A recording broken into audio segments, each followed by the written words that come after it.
जैन धर्म केवल धर्म नहीं, जन जन का धर्म है। यही है इस धर्म की सांस्कृतिक पहचान।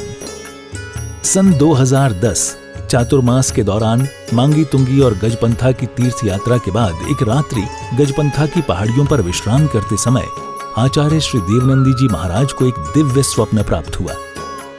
स्वप्न में उन्होंने देखा कि एक ऐसा तीर्थ जिसकी कोई कल्पना भी नहीं कर सका था, एक ऐसा स्थान जहां पंच परमेष्ठियों की भव्य मूर्तियां हों, एक ऐसा समव शरण जो समर्पित हो जैन धर्म की शाश्वत परंपरा को।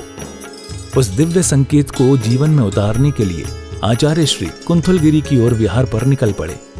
वहां एक श्रद्धालु ने अपनी भूमि पूज्य गुरुदेव को समर्पित की और यहीं से आरंभ हुई नमोकार तीर्थ के निर्माण की महायात्रा।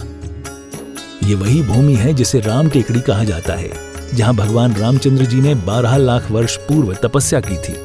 आज यही भूमि बन रही है जैन संस्कृति का जीवंत प्रतीक नमोकार महातीर्थ। यहाँ बन रही है 51 फीट ऊंची अरिहंत परमेष्ठी की मूर्ति, चारों दिशाओं में 31-31 फुट ऊंची अन्य परमेष्ठियों की मूर्तियां। कुल मिलाकर एक अद्वितीय समवशरण की रचना है जिसका वर्णन Guinness book of world record में दर्ज हो चुका है।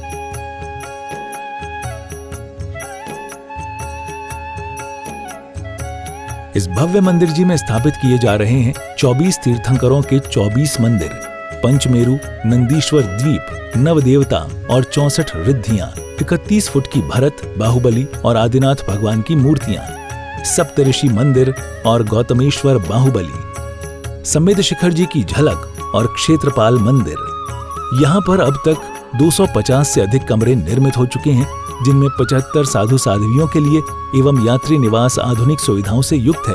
एसी रूम, भोजनशाला, कैंटीन और विशाल गुरु मंदिर। नमोकार तीर्थ का भूमि पूजन 8 फरवरी 2024 को संपन्न किया गया था और आज लगभग 10 लाख स्क्वायर फीट से अधिक निर्माण पूर्ण हो चुका है और अब यह दिव्य तीर्थ अपने चरम आयोजन की ओर अग्रसर है।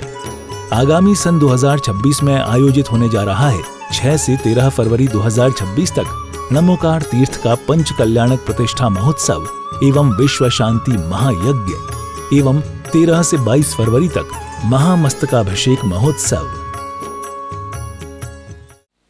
कावण नमोकारम।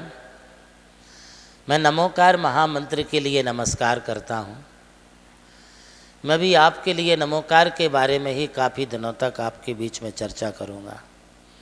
वह इसलिए कि मैं नमोकार तीर्थ पर बैठा हुआ हूँ संसार के समस्त प्राणियों के लिए। नमोकार की एनर्जी, नमोकार की पावर, नमोकार की शक्तियाँ, नमोकार की पॉजिटिव जो भी एनर्जी है वो आप सब लोगों के लिए प्राप्त हों। इसलिए नमोकार महामंत्र जिसे हम प्रतिदिन सुबह शाम दोपहर या एनी टाइम कभी भी हम जपते रहते हैं, तो वह नमोकार मंत्र बहुत पावरफुल महामंत्र है। कभी कभी आपके लिए पारिवारिक सामाजिक ऐसी कोई स्थितियां बनती हैं जिसमें आपस में कलह, द्वेष, ईर्ष्या, लड़ाई झगड़े, कभी कभी कोर्ट कचहरी की भी नौबत आ जाती है।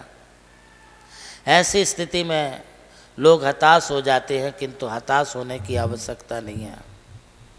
आपके पास एक बहुत बड़ी एनर्जी है, बहुत बड़ा पावर है, बहुत बड़ी शक्ति है जो हमारे लिए हमारी जैन धर्म की अनादि निधन विधा एवं इस सनातन संस्कृति के उपासकों के लिए प्राप्त हुई है। वह शक्ति है नमोकार महामंत्र की। आप शांत चित्त होकर के दक्षिण दिशा की तरफ मुख करके, काले कपड़े पहन करके, काले आसन पर बैठ करके, काली माला से जाप करते हुए, काले तिल एवं काले उड़द की आहुतियाँ सरसों के तेल में देते हुए करेंगे तो आपके घर की कलह, आपसी मनमुटाव, ईर्ष्या, द्वेष, पारिवारिक सामाजिक जो भी विसंगतियां हैं या कोर्ट कचहरी के भी जो केस हैं वे भी आपके इसके प्रभाव से शांत हो सकते हैं, बशर्ते आपके मन में श्रद्धा होनी चाहिए। चलो, गुरु ने बोला है कर लेते हैं। ऐसा करने से आपके लिए कोई लाभ नहीं होगा। यह लाभ तभी बनेगा जब आप अत्यंत श्रद्धा के साथ ये कार्य करेंगे। यहाँ पर श्रद्धा बड़े महत्व की है। तुम्हारी श्रद्धा, तुम्हारा विश्वास, तुम्हारा समर्पण जितना परिपक्व होगा उतना तुम्हारा कार्य भी सिद्ध होगा। श्रद्धा तो काम करती ही है, बिना श्रद्धा के कोई काम नहीं होते हैं।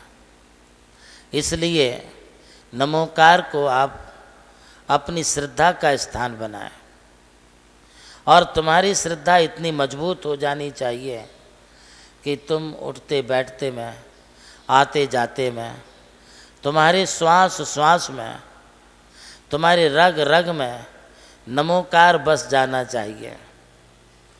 क्या तुम श्वास भी सोच के लेते हो? क्या तुम श्वास लेते हो तो क्या बुद्धिपूर्वक लेते, इच्छा से लेते हो कि चलो अभी मैं श्वास लेता हूँ? नहीं। जैसे आपकी नेचुरल श्वास चलती है, नेचुरल आप श्वास लेते हैं, निसर्ग से आपकी श्वास आती है जाती है। निसर्गता तुम्हारी साधना इतनी अच्छी हो जानी चाहिए कि तुम्हारे श्वास श्वास में नमोकार बस जाए। वह भी इसलिए कि तुम्हारे जीवन का कोई भरोसा नहीं है कि तुम्हारा जीवन कब समाप्त हो जाए और किस निमित्त से समाप्त हो जाए। हम यह भी नहीं कह सकते हैं कि तुम्हारी आयुष्य कितनी बाकी है। यह किसी के माथे पर लिखा हुआ नहीं है। कागज हो तो हर कोई बाचे, कर्म ना बाचे जाए। कर्मों को हम पढ़ नहीं सकते हैं, कर्मों का हम अध्ययन नहीं कर सकते हैं, और ये भाग्य में कब किसके क्या हो जाए कुछ कह नहीं सकते हैं। हमारे यहाँ शास्त्र तो यह भी कहते हैं कि दलबल देवी देवता, मात पिता परिवार, मरती बिरिया जीव को कोई न राखनार। कौन बचाने वाला है तुम्हारे लिए? कौन पर गति में जाने से रोकेगा? कौन तुम्हारे लिए मौत के मुख से निकालेगा? ऐसी स्थिति में तुम्हारे लिए एक ही काम करना चाहिए कि श्वास श्वास में जिन भजो, श्वास श्वास में जिन भजो, वृथा श्वास मत कोय।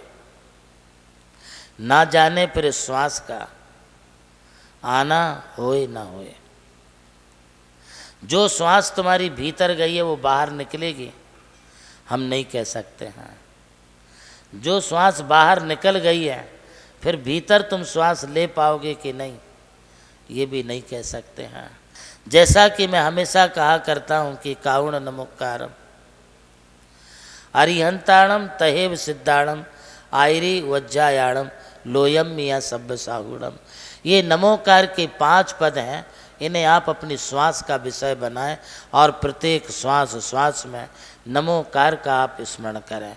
इससे तुम्हारी साधना भी परिपक्व होगी और तुम मृत्यु से बच सकोगे, मृत्यु के बोध को भी प्राप्त कर सकोगे।